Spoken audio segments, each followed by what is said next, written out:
Hey everyone, this is Andy, and yeah, it's that time of the year again. Time to count down my favourite movies of the year. So, 2020 may have not been the greatest year to say the least, but there were a lot of great movies out there. I feel like most of you may have missed some of them, but there were still a lot of great movies that got released as best they could, and then there were a lot of movies that got delayed, of course, which is a topic for another video. I got to see a lot of movies this year. This will be the exact amount I got to see up until the publishing of this video, and there were still a lot of movies that I did not get to see at all. Some of them may have made this list if I got to see them in time, including this, maybe this. So there were some movies that I missed, but these are the movies that I got to see and I absolutely adored this year. So I'm doing a top 15 this year with 10 honorable mentions. I'm going to just knock the honorable mentions out of the way in a second. But yeah, there were a lot of great movies I got to see, and I felt like they needed talking about because a lot of you guys may not even know about them. And I highly recommend every movie that I list in this video. So let's get down to the honorable mentions, shall we? Ma Rainey's Black Bottom, an adaptation led by a final electrifying performance from Chadwick Boseman. The Gentleman, Guy Ritchie returned to his roots with an incredibly fun crime comedy. The Vast of Night, a low-budget sci-fi homage that is more entertaining and captivating than most Hollywood blockbusters. First Cow, a beautiful and gentle tale of friendship and the American dream. The Invisible Man, one of the best horror movie remakes of all time with an incredible lead performance from Elizabeth Moss. The Wolf of Snow Hollow. Jim Cummings' second feature is a brilliant and fun new take on the werewolf genre. Mank. Fincher's first movie in 6 years isn't among his best, yet it's still an engaging time capsule of 1930s Hollywood. Nomadland. Self-discovery hasn't been this touching and realistic in a very long time. Possessor. Brandon Cronenberg's Nolan-esque psychological horror feature is a trippy and gruesome feature that will get under your skin for days after viewing it. And The Devil All the Time, possibly the darkest and most soul-crushing movie of the year, yet it's filled with incredible and unrecognizable performances. So that was my 25 to 16, and now let's get down to the top 15. First up is the latest Groundhog Day inspired romantic comedy Palm Springs. This really caught me off guard with how much I loved almost every aspect of it. Andy Samberg and Kristen Melody have fantastic chemistry. Well, if they didn't, the movie would have fell flat. Their comedic timing is near perfect, and they are incredibly fun to watch together, as they live out the same day over and over and over again. It may not be the most groundbreaking movie of 2020, but it's an enjoyable and hilarious movie to watch with friends or by yourself. Oh, and J.K. Simmons has a memorable supporting role, which adds another level of comedy to Palm Springs. What may just be the last blockbuster to have a theatrical release, as in with no video on demand or streaming service release coinciding with it, Tennant was a fantastic welcoming back to the cinema. In my review, I talked about how it was hard to hear a decent chunk of the dialogue throughout, and originally I thought this was just some audio problems in the cinema I watched it in. Turns out the sound mixing and editing just sucks in general, which really does just suck. But there's still a lot to love here. Christopher Nolan is at his most Nolan-y in terms of plot, action, and overall style, if that makes sense. The characters may not be the most fleshed out, but in terms of technicality and performances, this is up there among Nolan's best work.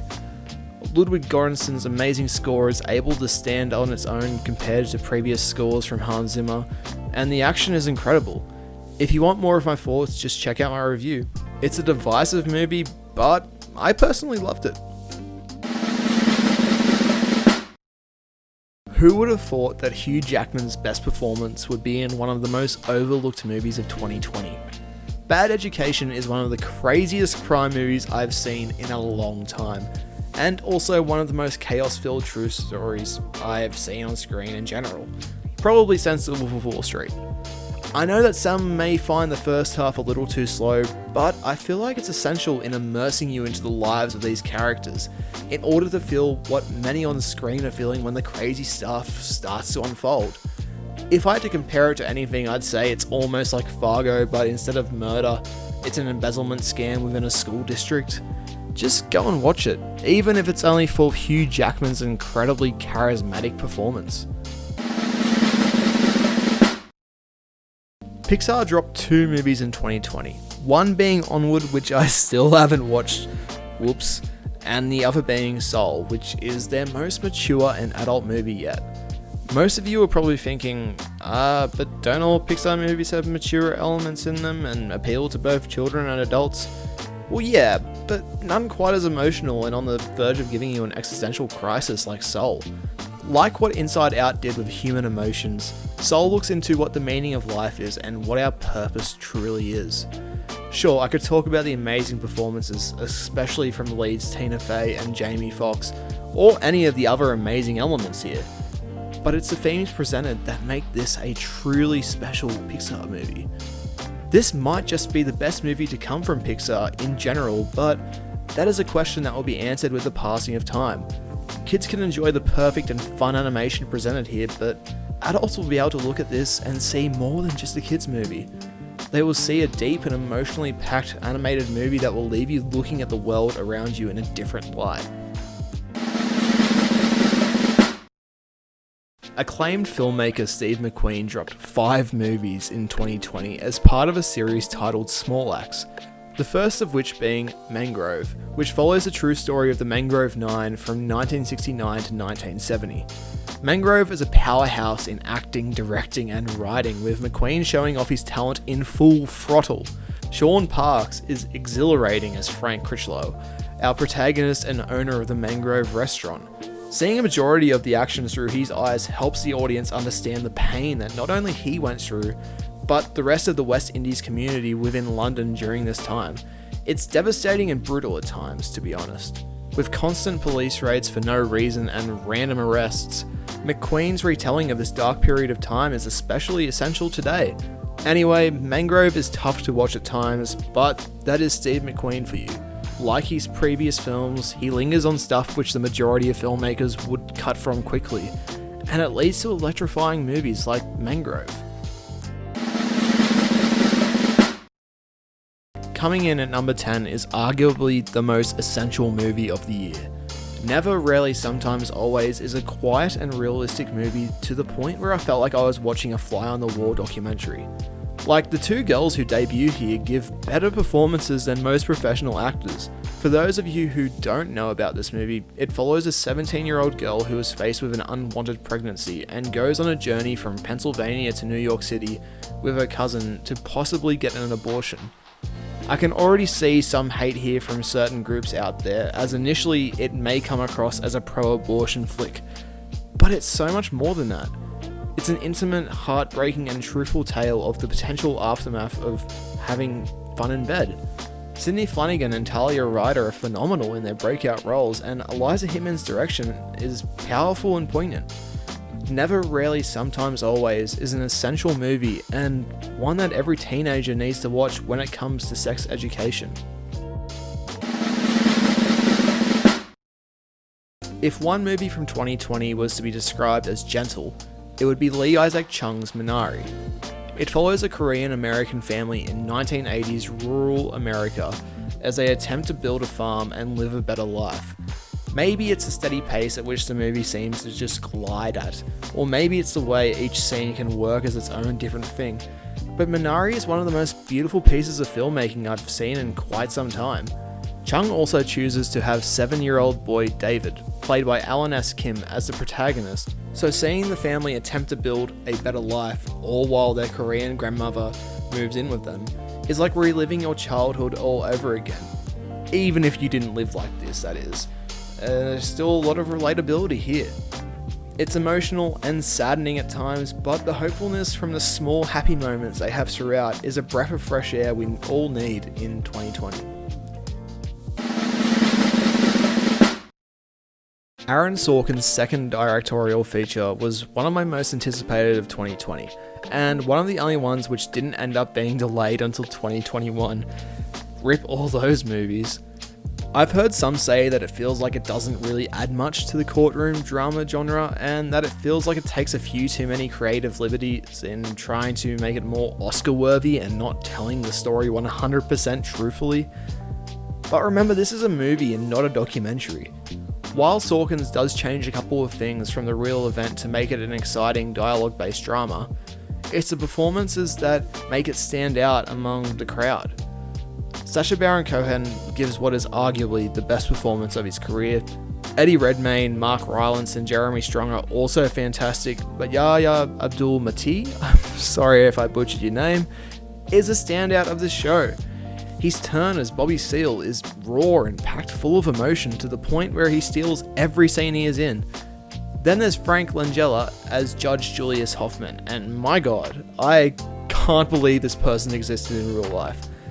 Langella's performance as this monster of a judge who is clearly biased in this trial is fantastic, and I hated his character so much it made me angry throughout.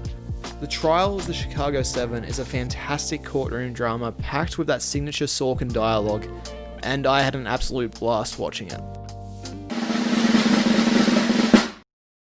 Here's the thing, I know that a lot of you have either watched this or attempted to watch it and probably hated it, as it may not have made any sense and just come across as a pretentious piece of crap. Anyway, I happen to be a huge fan of Charlie Kaufman, and his latest film, I'm Thinking of Ending Things, is easily one of the best Netflix movies out there. I'm not just saying that because I'm a film nerd or anything like that. I genuinely found I'm Thinking of Ending Things to be one of the most original and thought-provoking movies I've ever seen, even if the originality part of my statement can be questioned due to it being an adaptation of the book of the same name. Kaufman's typical style of dreamlike sequences and an existential crisis-inducing narrative are both here in full throttle, but there's just something else incredibly soul-searching about his work here. Every frame is beautifully shot, and considering that around half the movie takes place in a car, I was glued to the screen for the entire runtime. Then the movie finishes and you just feel like you got a therapy session about what your life will even amount to when you die, and if you made any impact on the world. This is some of Charlie Kaufman's best work, and it needs to be rewatched by you to really appreciate the beautiful movie on show here. It's not a movie that you should watch in a group, I really stress that. I'm Thinking of Ending Things needs to be viewed by you alone, in your room, with no distractions. And I think you will love it too. Can I just make this an appreciation entry about Mads Mikkelsen and how he's one of the best actors working today? As well as that, Another Round is an excellent Danish dramedy about the Danish drinking culture and the possibilities and outcomes of alcoholism. Writer-director Thomas Vinterberg delves into the many issues of alcoholism by giving us 4 school teachers going through their midlife crisis, who decide to conduct an experiment of consistently having a BAC of 0.5% while they work. Even if the story can become a little predictable, Vinterberg does a lot to make this more than just your average dramedy. The characters are incredibly relatable, and while this is in part thanks to the amazing performances, it's also the writing. You can understand why these men, especially Mads Mikkelsen's character, want to conduct this experiment. They're in their midlife crisis, where they are feeling their old age creep up on them and the fun personality they used to have is almost gone. With drinking, however, they feel like they're in their 20s again, and it leads to some of the most entertaining filmmaking of 2020. I've already said the performances are fantastic, as well as almost every aspect of the film, and my favourite thing is that it leads to one of the greatest endings of the year. It's just fantastic. We're in the top 5 now, and at 5 we have Spike Lee's Netflix movie, The Five Bloods. Like his previous movie, Black Klansman, Lee explores issues that were not just prevalent in the time period the movie explores, which in this case includes racial injustice in the Vietnam War. This came out around the same time as the start of the Black Lives Matter protests, and it's arguably one of the most important pieces of filmmaking from 2020. The Five Bloods is also one of the most good-looking movies of the year, thanks to cinematographer Newton Thomas Sigel and the use of 3 different aspect ratios to transport the viewer into the 3 different stages of the movie. From flashbacks of the Vietnam War with an incredible supporting performance from Chadwick Boseman, to the modern-day treasure hunt adventure with the 4 main characters. It's incredible to watch the cinematography just change and progress before our very own eyes. Then there's Delroy Lindo, who gives one of the best performances of the year as a PTSD suffering war vet. It's a sad and incredibly realistic performance to watch, and he was my frontrunner for award season up until I saw another movie I'm talking about next. The intensity in his performance feels way too real, and it can be quite triggering for some audiences. But he's incredible. Spike Lee did a wonderful job with The Five Bloods, and his use of telling old and modern day issues in the Vietnam War plus a treasure hunt epic is powerful and intoxicating to watch. Talk about revolutionary filmmaking. Darius Marder's Sound of Metal is a movie that has just changed how we look at the power of sound design and editing when it comes to a movie. It follows a drummer and recovering drug addict who suddenly starts to lose his hearing and has to start adjusting to his new way of life. That may sound like a simple movie, but there are 2 aspects that make this a near masterpiece. Firstly, there's the sound design, which shocked me with what it was able to do. I gotta give a shout out to the entire sound department in this movie, as they have managed to make a normal audience understand what it's like to be deaf. From the sudden silences you hear with some ringing in the foreground to the weird, robotic and alien-like sounds of hearing aids, the sound design and editing here is some of the greatest of all time, and it would be such a robbery if they don't at least get an Oscar for it, or any other award in general. Without the great sound design, I think this would have been a very different movie. Secondly, there's the performances as well, especially Riz Ahmed, who is phenomenal. I've been a fan of Riz Ahmed for a very long time now, and I think this is what should get him the awards he deserves. His performance is raw, powerful, and devastating to watch. I didn't see Riz Ahmed at all in this movie. I saw Ruben Stone, a man who struggles to comprehend that he has lost his hearing and that his life will never be the same again. He's unrecognizable, and it's incredible to watch.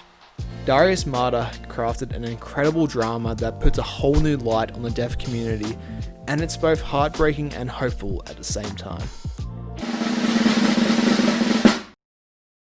Yet another movie on my list that you'll either love or hate depending on how you feel about the subject matter and the final act. Promising Young Woman is a near-perfect blending of a revenge thriller and romantic comedy. Writer-director Emerald Fennell's first feature is a bold one to say the least. Fennell tackles one of the biggest issues that has been around for what could be forever, that of sexual predators and how most times society just won't give a damn and decide to just not think about it. Fennell takes that and turns it into a hybrid of different genres, leading to what ultimately is an enjoyable and unpredictable revenge thriller. Carey Mulligan is phenomenal as Cassie, a woman who carries her traumatized past around and uses it to get vengeance on sexual predators. It's triggering for some, to say the least, yet it's so much fun to watch. Mulligan seems to have a blast in this role as she goes from person to person, unleashing her very own unique and memorable form of vengeance. It's also worth mentioning the supporting cast, which mainly consists of cameos. Bo Burnham has the biggest supporting role as an old classmate of Cassie who wants to be in a relationship with her, and he's hilarious throughout. Then there's Alison Brie, Adam Brody, McLovin, and another which surprised me in the best way possible. However, the final 20-ish minutes is what will ultimately decide if you love or hate this movie. I'm not going to spoil it, don't worry, but it's a bold segment of the movie and I personally loved it. I'll just move on to my number 2 pick now, but you really need to check this out immediately. I talked about Steve McQueen releasing 5 new films as part of the Small Axe series earlier with my number 11 pick, Mangrove, which all tell different stories from 1969 to 1982 about the West Indies community in London. and Lovers Rock is the best addition in the series. Taking place over a night at a house party, Lovers Rock is an atmospheric and mesmerising tale that follows different characters and their experiences at the party. McQueen brings a house party to life and all the little details that make this a masterpiece. From dancing, romance, drama, singing, and well, more dancing, this is the definition of an atmospheric piece of filmmaking. McQueen shows the sweat beating down the walls, the glances of people being jealous of others, the smoke coming from joints, and the overall love everyone has for music and partying in general. There's literally a scene where everyone just sings the same song for a solid 8 minutes, and it's some of the happiest I've ever felt watching a movie. The soundtrack is incredible, the inviting claustrophobic nature of the cinematography is refreshing, and the overall film will act as a trip down memory lane. Even if, like me, you weren't alive during this period of time in the 70s, it will still remind you of every party you've been to. Lovers Rock is realistic, moody, and dare I say it again, atmospheric, and it's seriously worth your time. Now we've come to my number one movie of 2020, and I feel like a lot of you aren't even aware of this movie, which is a shame as it's a masterpiece that will only get better with time. And that, of course, is Miranda July's Kajillionaire is a movie I didn't expect to love as much as I did after watching it. Going in, I was expecting to watch it and had the hope that it might end up in my favourite movies of the year. Then the credits rolled, and I was almost crying tears of joy just from how much I immediately adored it. Kajillionaire follows old Dolio and her bizarre relationship with her even stranger con artist parents, whose world changes forever with the introduction of a new person in her life. I don't even know where to start with Kajillionaire. It's an incredibly strange movie that can put you off quite easily, but there's a sense of beauty and wonder in it that you feel with old Dolio. Evan Rachel Wood is amazing in this role, and the way she transforms herself into this character who is only really starting to come out of the shell she has been formed into is some of the best acting of the year.